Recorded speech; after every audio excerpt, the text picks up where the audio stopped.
Hello YouTube, Bub's Comics coming at you with a comic haul. I got all kinds of great stuff for you. First, I want to show off this Louisville SuperCon I went to last weekend, and this was Friday, November 30th to Sunday, December 2nd, Louisville, Kentucky, and it was awesome! I think it was one of my favorite conventions, and the main reason that it was one of my favorite conventions that I've ever been to is because there were lots of great artists that I really like. I got a commission done by what I consider a name artist, right? So I've had commissions done before, but they've all been kind of by, I guess what you would call amateur artists, right? So, which are really good, and I love the ones that I've had done. But I've never had one done where I'm like, okay, this is a name people might know, or it's a name I know, or whatever. So it was absolutely fantastic convention. I highly recommend it to everybody to go. It was a pretty decent sized one. For this area, you know, for Kentucky. The big one is Lexington Comic-Con, but I think this year for the first time Louisville overtook it. They got bought out by SuperCon, which is a convention, you know, basically scene, right? They have multiple conventions, and when you have those multiple conventions for SuperCon or for any of these Wizard World or any of those convention promoters or producers, you end up getting better celebrities, you get better artists because they book for large engagements nationwide, and so you get better stuff. So anyway, that's what I had there from Louisville SuperCon. Back behind us, we've got a reprint of Action Comics #1. It's the Death of Superman one, but it's the one that has the advertisement of Death of Superman in it without the front part. It's one of my favorites because it doesn't have that box that covers this guy's face. He's all freaked out. Ah! Look at him. It's great stuff. And of course, Werewolf by Night #1, the first of his ongoing series. Great Klug art on there, Mike Klug. So there's Louisville SuperCon is the program book, and they put a bunch of all the people on here have some representation of people that were at the convention. I thought that was pretty cool. Next up, we've got a very special book that's near and dear to me, and that is The Amazing Adventures of Superior Sam. This is written by Chris Barkham and drawn by, I've never heard it out loud, but Yafai Azami? We're just going to go with Azami. So, sorry, but it's absolutely fantastic. I love these books, these adventures, Amazing Adventures of Superior Sam. If you don't know how to get one, just Google for Christopher Barkham. He's the writer, and you can go to his website and he will personalize them for you. And this one says Different is Okay 2018.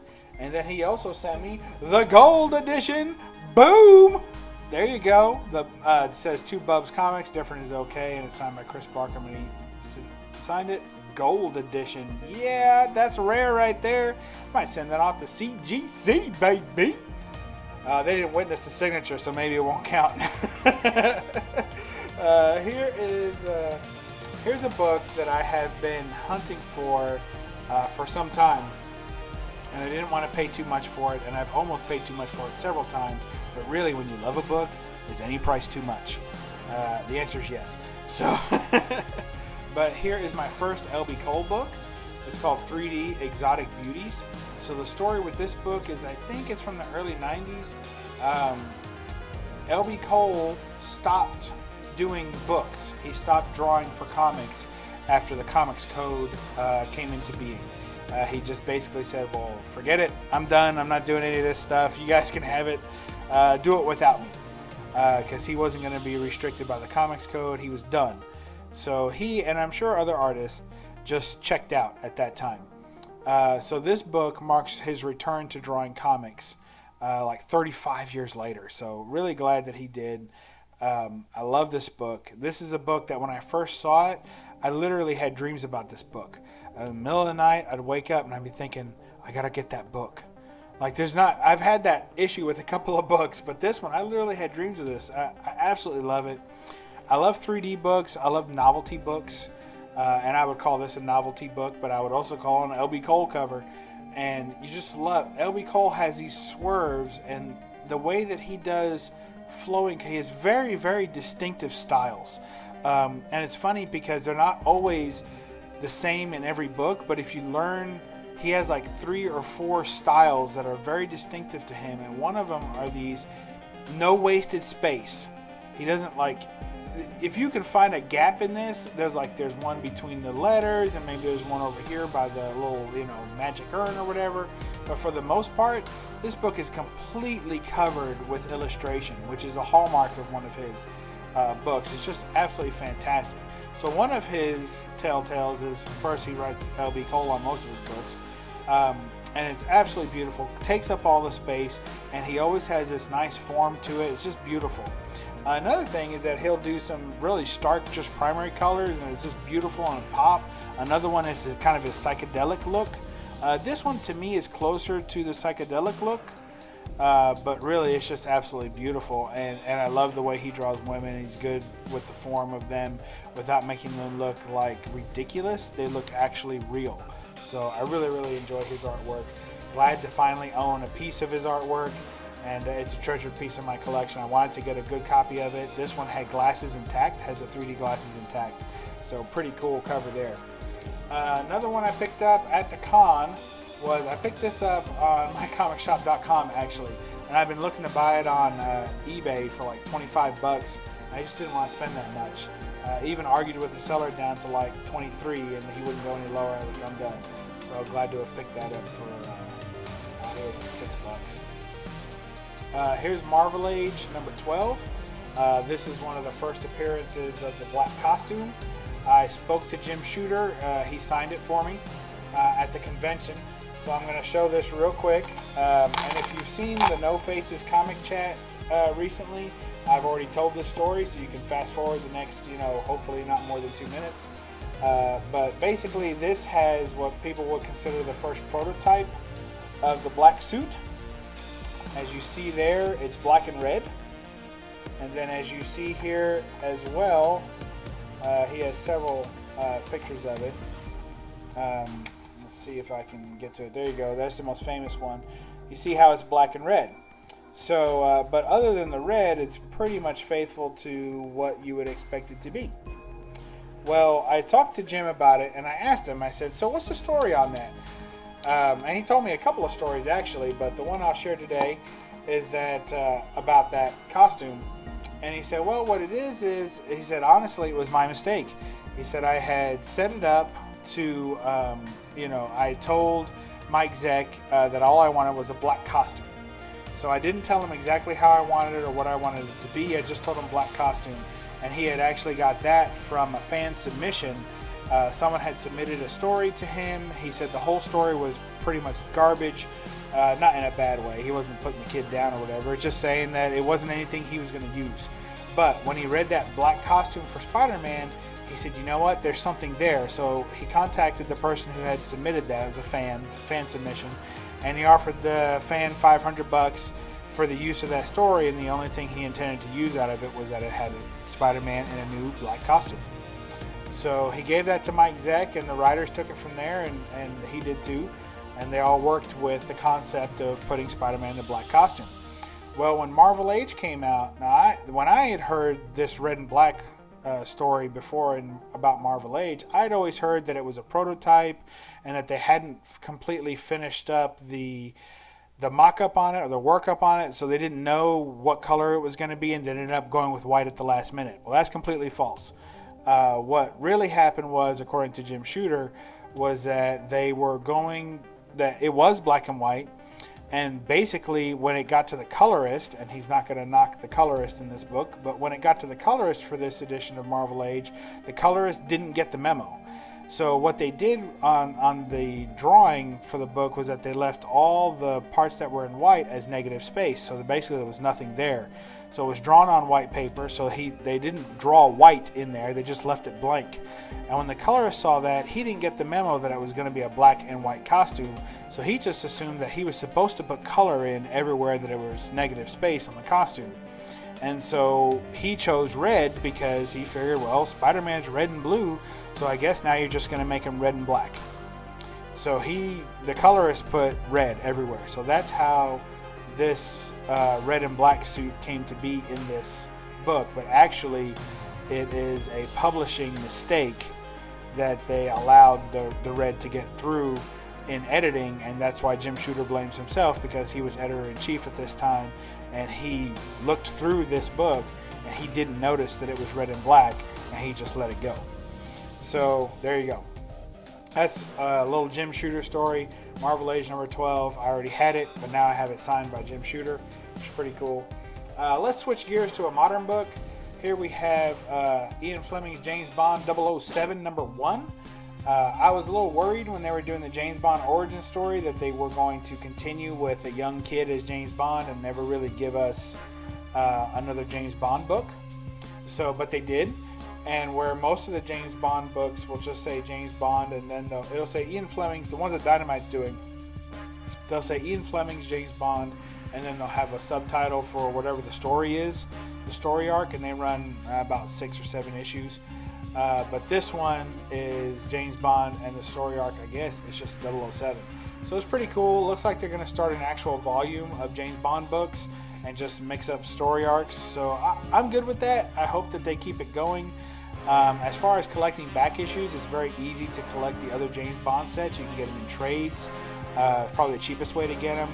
Or you can sometimes find them in dollar bins, but it'll take a long time to match them all together. Like I said, there's usually about 6 or 7 in the story arc, so it can take a little while to find them all if you're trying to find them in the wild. So if they're going to do a straight volumized run on James Bond, I'm good with that. I already read this book. It's pretty good. So I'm happy with it. It looks like a return to form, and you can't beat a John Casaday cover, man. Look at those primaries on that. That's amazing. I love the detail and the shadow of that red. That's beautiful, man. That's just freaking awesome. Of course, that's Oddjob. They don't mention him by name yet, but if you know the movies and stuff, he wears the bowler hat that has like a metal edge to it. It's like an indestructible hat. So everybody needs some of those. I grew up in New York City. It'd be great to have walked around with an indestructible hat on with all the crap falling out of the buildings. Speaking of James Bond, here's James Bond Origin. This is number 3. Origin number 1 worried me a little bit because it was a little bit wishy-washy and he was real young, and I was like, I don't know if I'm down for this origin story of James Bond. But issue number 2 is the money issue in this run so far. 3 was okay, it just kind of ends abruptly and you don't know what's going to happen next and you got to wait till issue 4. But issue number 2 was super spot on. It was definitely a James Bond book, and it had everything you would want it to have. I absolutely loved it. It was, even as a young James Bond kind of thing, it was perfect. I loved it. So of course, after showing 2 good books, here's a stinker. Here's the Immortal Hulk. A lot of people have been enjoying this run. I checked out. This is another book that I checked out on somewhere around issue 6. I got tired of them being so preachy to me. Like, I don't really need that much preaching in my comics. So I just want some action, some adventure, some good story, some buff dudes, and some pretty ladies. And, you know, that gets the BUB'S comic seal of approval. But this one, it doesn't get it. So yeah, what are you gonna do? Speaking of pretty ladies, you'll have to give me a minute to censor this one a little bit. Sorry about that. Comics Code of Authority. Oh, that's too big for only one piece of tape. Hold on. Comics Code of Authority won't allow me to show this. I know they're defunct, but they still call me every now and then. YouTube wouldn't like it either. But here is Moving Day, Cavewoman Moving Day, Bud Root Special Edition cover E. So there you go. That is Miss Miriam, the Cavewoman by Bud Root. So the deal with this, I'm not going to recommend anyone to pick this up necessarily. It's a Devin Massey interior art in the book, and Devin Massey he's just terrible. I think he's absolutely horrible. Most of his stuff is bad. Every now and then he has a small stroke of genius, but most of the time it's just crap.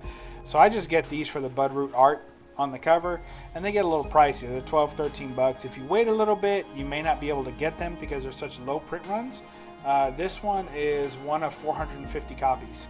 So if you really like these, they're hard to get the original copies of because there's really just not that many of them floating around, as you can imagine.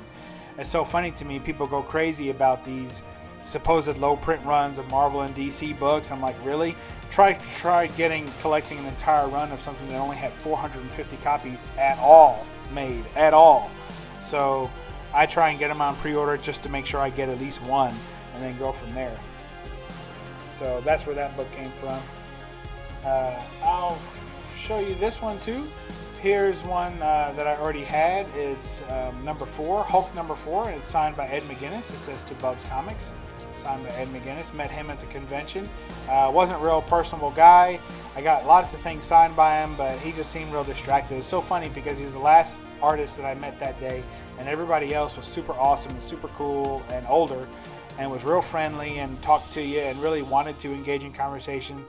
Ed McGuinness was just basically acted like a dude who was really busy and couldn't be bothered to have any kind of conversation, or, you know, sure, I'll sign what you want and pay what you got to pay if you're going to pay. I didn't pay for any of his signatures because if you had them personalized, they were free, and I had decided right away I'm just going to let them be free.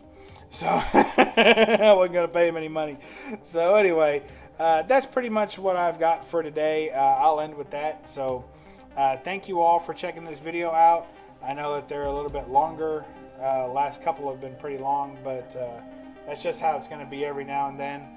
And here is, I'll leave you with 3D Exotic Beauties. That gets a 100% thumbs up. And wow, look at that LB Cole art. If you guys like LB Cole, check out all his pre-code stuff. He has some pre-code adventure books, some pre-code horror books, and really he's a type of artist that invokes feelings. So, and if this book doesn't give you the feels, you need to check your pulse. And in the meantime, read a comic. Thanks. Bye.